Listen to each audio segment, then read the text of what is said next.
Bonjour à tous et bienvenue dans cette nouvelle vidéo. Nous sommes super heureux de vous retrouver en ce week-end ensoleillé, premier week-end des vacances, pour reparler un peu des secrets de Dumbledore, mais surtout du personnage de Gellert Grindelwald, qui est un personnage, vous le savez, auquel on accorde beaucoup d'importance.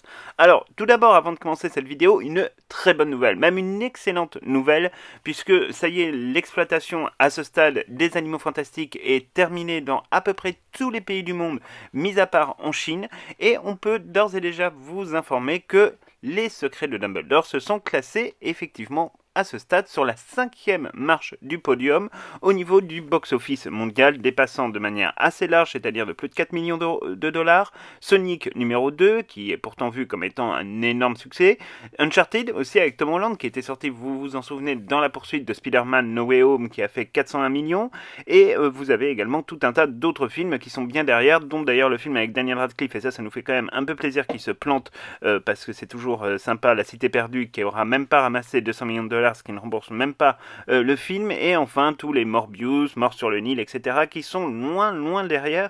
Et puis surtout, ce qui est très intéressant, c'est de constater qu'au niveau international, les Animaux Fantastiques se classent même, on va dire, sur la 4e marche du podium, pour la simple et bonne raison qu'ils ont dépassé en réalité un certain nombre de films, comme Uncharted, comme Sonic 2. Là aussi, au niveau international, il y a une très grosse différence, hein. Les Secrets de Dumbledore ont réalisé plus de 405 millions de dollars au box-office mondial, dont 309 millions au box-office étranger sur les plateformes étrangères, et là pour le coup c'est quand même vachement sympathique comme chiffre. En plus, on sait que les Secrets de Dumbledore cartonnent absolument sur les plateformes de streaming aux États-Unis, notamment sur HBO Max, puisque vous le savez qu'aux États-Unis ils ont la chance d'avoir une chronologie des médias qui est légèrement différente de la nôtre, ce qui fait qu'ils peuvent se permettre effectivement de diffuser un certain nombre de films beaucoup plus rapidement, hein. Généralement la règle maintenant c'est à peu près 45 jours sur le marché du cinéma américain. Disney, Warner et Universal sont un peu, on va dire, alignés sur cette logique des 45 jours où ils font un petit peu ce qu'ils veulent, et en 45 jours donc ils diffusent effectivement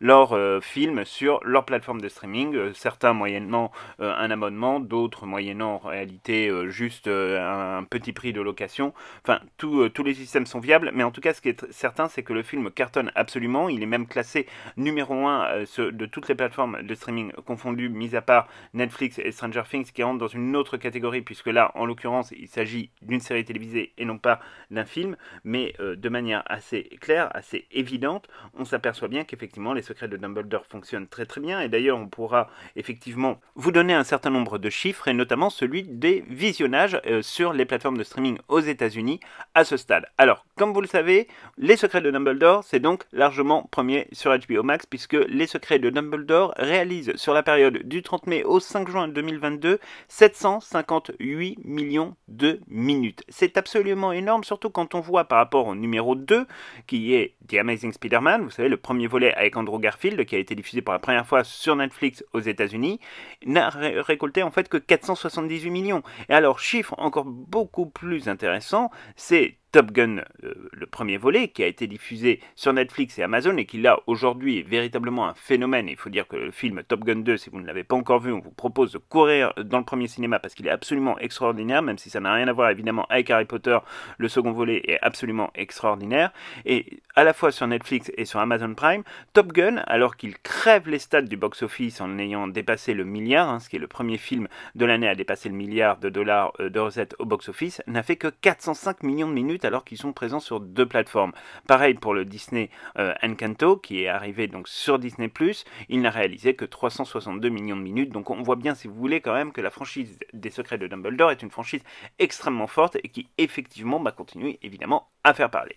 Donc maintenant, on va en revenir au sujet de notre vidéo, qui est la question de Gellert Grindelwald, parce que après les Secrets de Dumbledore se pose quand même une question à laquelle à ce stade nous n'avons répondu dans aucune de nos vidéos. On avait un peu effleuré le sujet, mais là maintenant il va quand même falloir rentrer dans le vif du sujet. Quelles sont les options pour Gellert Grindelwald?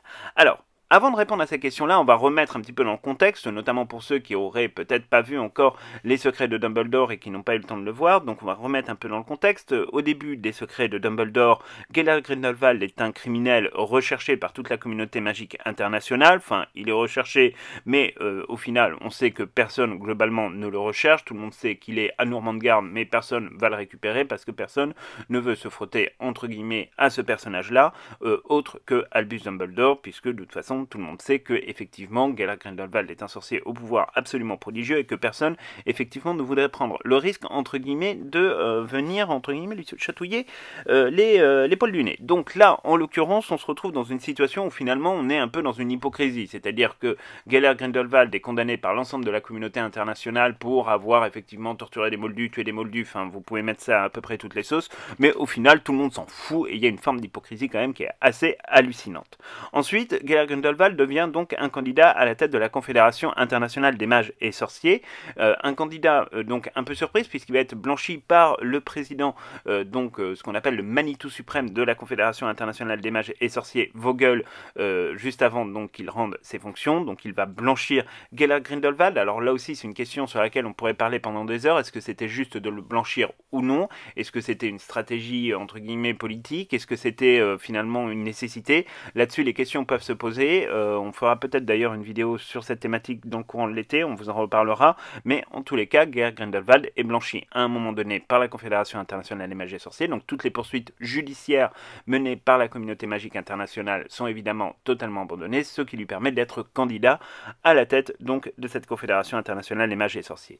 Il faut savoir aussi que dans le contexte, on a un monde des sorciers qui est profondément divisé, où au final on se rend bien compte que les idées infusées par Gellert Grindelwald depuis maintenant plus de 20 ans qu'il a commencé entre guillemets sa carrière politique, bah là en l'occurrence commence finalement à prendre le pas et que effectivement aucun des deux candidats, que ce soit Vincentia Santos ou Liu Tao, réussit véritablement à remporter les suffrages de l'ensemble de la communauté magique et que l'émergence finalement de ce troisième candidat qui est le candidat donc Gellert Grindelwald va venir, on va dire entre guillemets, révéler les lignes de faille et les fractures absolument monstrueuses qu'il y a au sein de la communauté magique internationale et c'est particulièrement intéressant à regarder. Donc le contexte il est un petit peu celui-là, c'est-à-dire un homme qui au début est recherché sans être recherché, qui devient candidat et qui en fait représente l'incarnation quand même d'une communauté internationale magique qui souffre et qui finalement est assez, on va dire, perméable aux idées qui sont celles de Gellert Grindelwald, car il faut dire que si effectivement quand on avait dans la saga Harry Potter le personnage de Lord Voldemort qui avait des idées toutes plus nauséabondes les unes que les autres,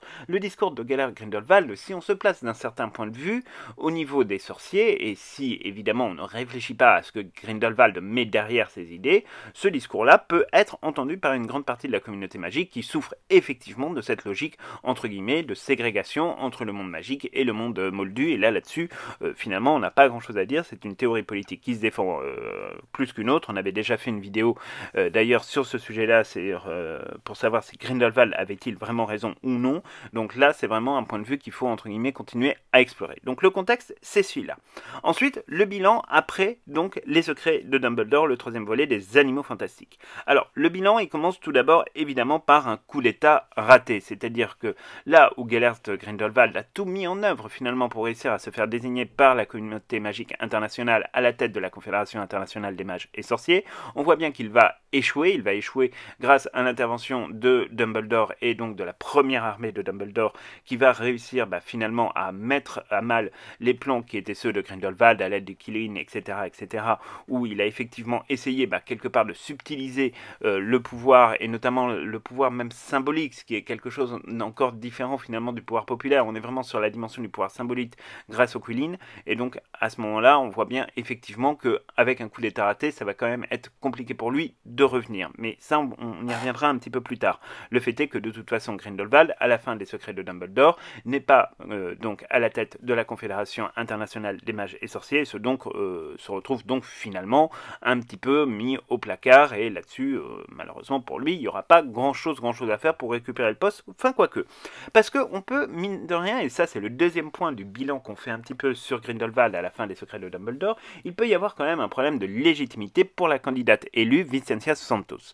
Il faut quand même se rappeler que la manière dont les choses se sont déroulées, c'est que les sorciers du monde entier ont vu sur tout, entre guillemets, les écrans qui étaient diffusés un petit peu partout dans les communautés magiques internationales, Gellert Grindelwald être élu à la tête de la Confédération internationale des mages et sorciers et aussi proclamé comme étant donc à la tête de cette confédération internationale. Et ça, c'est un véritable problème de légitimité parce que beaucoup de sorciers, et notamment ceux qui évidemment penchaient en faveur de Gellert Grindelwald, pourraient évidemment crier au complot, crier à la difficulté entre guillemets de savoir qui a véritablement la légitimité, puisque Grindelwald a été donc déclaré à la tête de la Confédération internationale des mages et sorciers, et il fait même son discours, un discours d'ailleurs particulièrement violent, d'entrer véritablement en guerre, à cette occasion-là. Et donc quelque part, si vous voulez, sa légitimité, finalement, elle peut quand même poser question. Et donc la légitimité ensuite de Vicentia Santos, qui profite effectivement de l'interruption de l'armée de Dumbledore, et donc finalement de la révélation autour du complot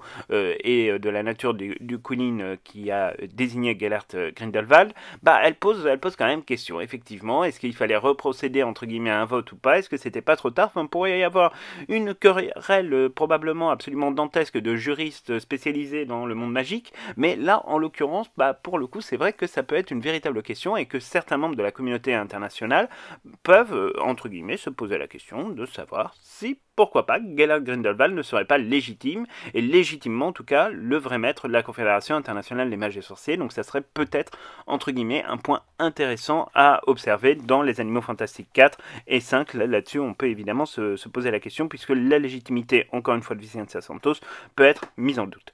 Autre problématique, en tout cas troisième point de ce bilan post-secret de Dumbledore, c'est évidemment la destruction du pacte de sang, qui a été un peu, nous, notre seule surprise sur ce film. On ne s'y attendait pas véritablement, on pensait que ça prendrait un petit peu plus de temps, on vous l'avoue assez facilement. Le fait que le pacte de sang soit détruit, pour Gellert Grindelwald, c'est une véritable problématique dans la mesure où en fait on se rend bien compte que jusqu'à présent ce pacte de sang, autant desservait Albus Dumbledore, puisqu'il ne pouvait pas entre guillemets attaquer Gellert Grindelwald, autant pour Grindelwald c'était du pain béni, puisque à ce moment-là il était protégé de la seule personne qu'il peut éventuellement craindre et finalement qui peut être grosso modo un petit peu plus puissant que lui. Donc ça là-dessus pour lui c'est un véritable point entre guillemets négatif, catastrophique même dans sa stratégie, parce que du coup il va devoir faire face finalement à son plus grand ennemi. Et ça là pour le coup c'est quelque chose qu'il n'avait pas prévu, il n'avait pas vu le coup venir, et donc forcément quand on se retrouve dans ce genre de situation ça rend les choses un petit peu plus compliquées.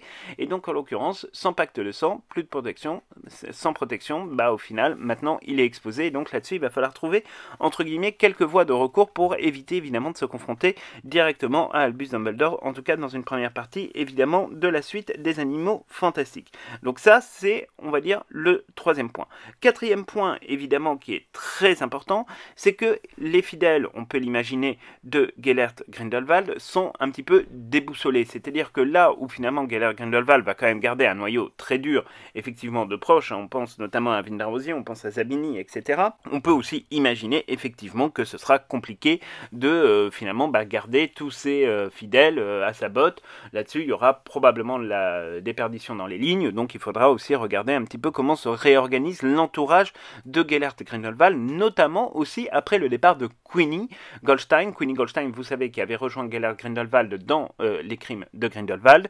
Là, cette fois-ci, elle a fait le chemin inverse pour retourner vers Jacob. Est-ce qu'elle détient un certain nombre d'informations sur Gellert Grindelwald? On peut l'imaginer. Après, on a le sentiment quand même effectivement que Gellert Grindelwald est quelqu'un qui, on va dire, met des barrières assez puissantes entre lui et ses équipes, donc on peut imaginer qu'elle n'est pas au courant de toutes les idées qui sont celles de Grindelwald, mais elle a forcément capté, grâce à ses talents de légilimens, un certain nombre d'informations, et ce serait peut-être d'ailleurs le seul moyen, entre guillemets, intéressant de faire revenir le personnage, c'est que vraiment ce personnage-là, dans la suite des Animaux Fantastiques, puisse effectivement apporter des informations, soit en fait une sorte d'espionne, on va dire a posteriori, de Gellert Grindelwald. Donc ça peut être un élément intéressant où elle pourrait effectivement revenir dans ce cadre-là, parce que sinon c'est vrai que son histoire reste quand même relativement terminée.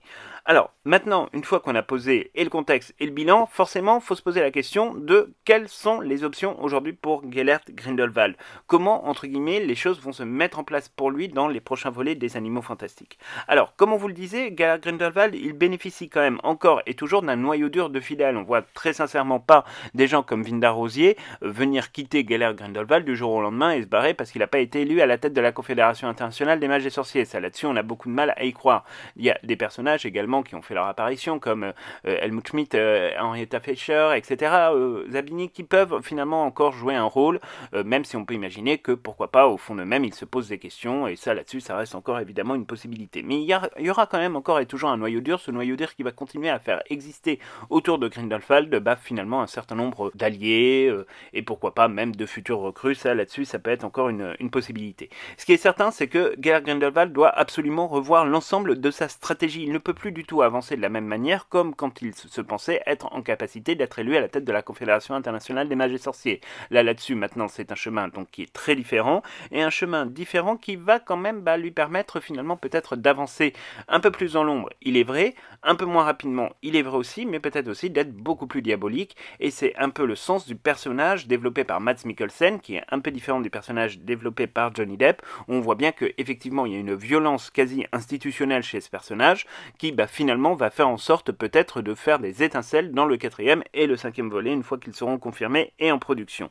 Là-dessus, on peut imaginer évidemment tout un tas de choses. On peut imaginer par exemple, pourquoi pas, qu'ils remettent en cause, et on vous en parlait un petit peu précédemment dans cette vidéo, la légitimité de Vicencia Santos pour les causes que l'on vous a déjà, entre guillemets, exposées.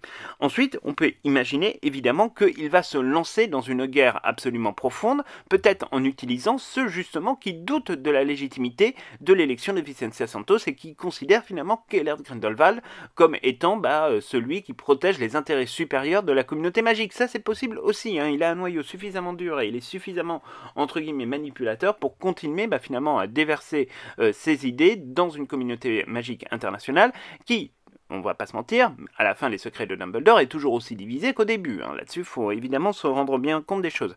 Il y aura peut-être, ceci dit, une exacerbation, effectivement, de ces divisions. Ça reste là aussi quelque chose de possible, mais en tout cas, on n'est pas du tout sur une plaine pacifiée où finalement tout le monde serait là à se dire « Ah ouais, Vicencia Santos a été élu, c'est super, mon Dieu, allez, on pleure, machin, etc. » Larmes de joie partout.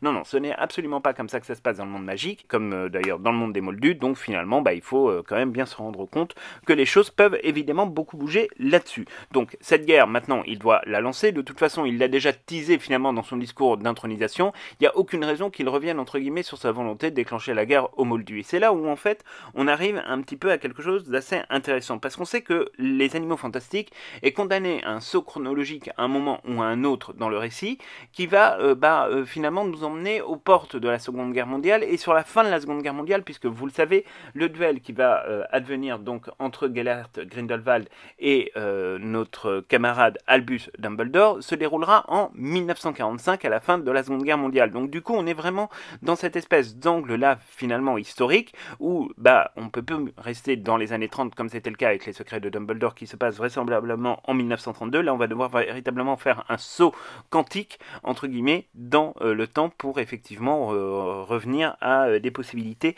un petit peu intéressantes en termes de scénario. Et d'ailleurs on pourra se poser la question, et c'est peut-être là aussi une des stratégies de Grindelwald, c'est effectivement son rôle dans la Seconde Guerre mondiale. Vous savez, on est un peu omnibulé sur cette chaîne par le rôle effectivement que peut jouer Gellert Grindelwald dans toute cette logique de la montée du nazisme, etc.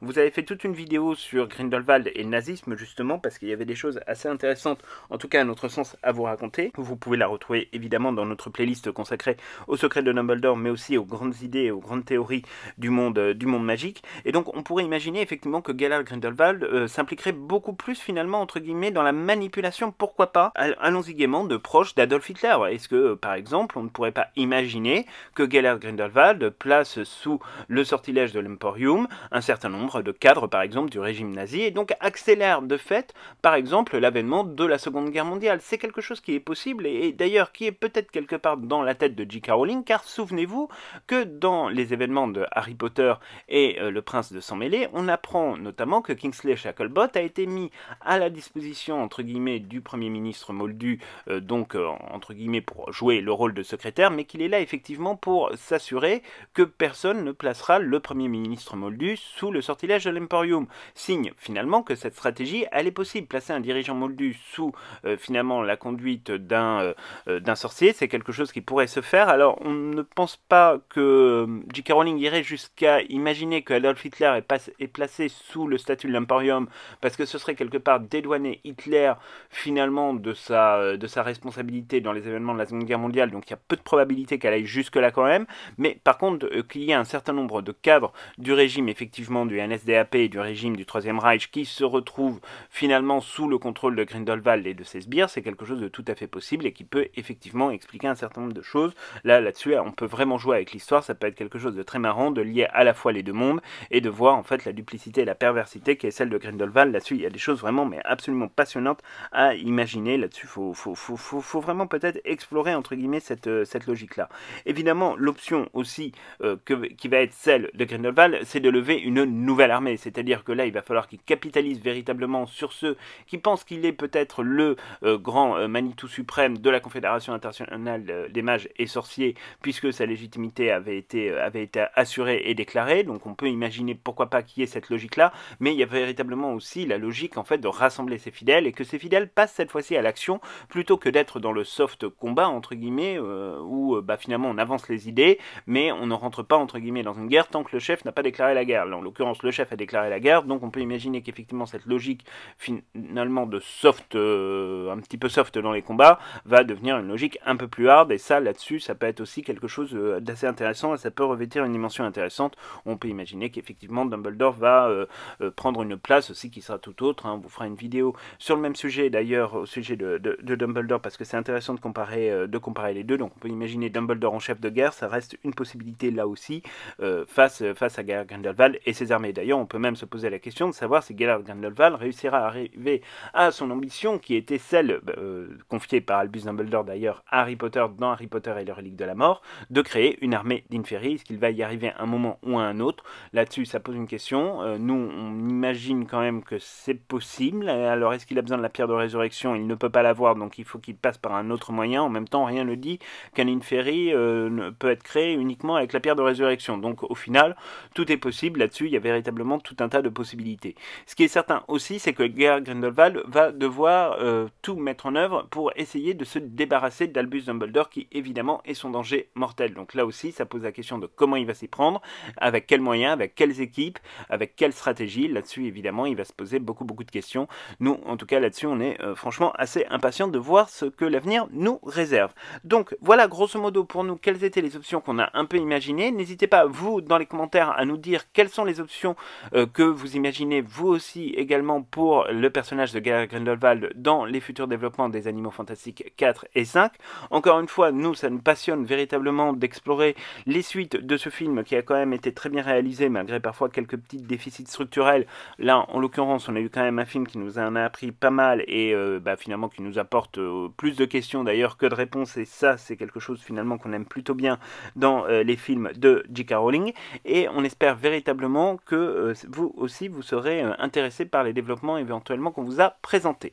Donc, c'est tout pour cette vidéo. On se retrouve dès la semaine prochaine pour plein de nouveaux contenus. On parlera d'une vidéo personnage, on parlera aussi d'une vidéo un peu surprise parce que nous partons donc ce week-end à Londres pour un certain nombre de choses, et on vous racontera tout ça évidemment à la fois en story sur notre compte Instagram mais aussi en vidéo. Et donc on se retrouve dès la semaine prochaine pour plein de bonnes choses. On vous souhaite à toutes et tous de bonnes vacances. Le Cri de la Gargouille ne prend pas de vacances, donc on continuera nos vidéos pendant les vacances, y compris au mois d'août. On espère que cela vous permettra entre guillemets d'égayer vos petits passages sur les autoroutes de France, de Navarre, etc. et pourquoi pas même dans l'avion, hein. Vous savez que sur YouTube vous pouvez même télécharger nos vidéos et donc vous pouvez les regarder tranquillement quand vous êtes par exemple coincé dans un train ou dans un avion sans réseau téléphonique. Merci la SNCF et Air France.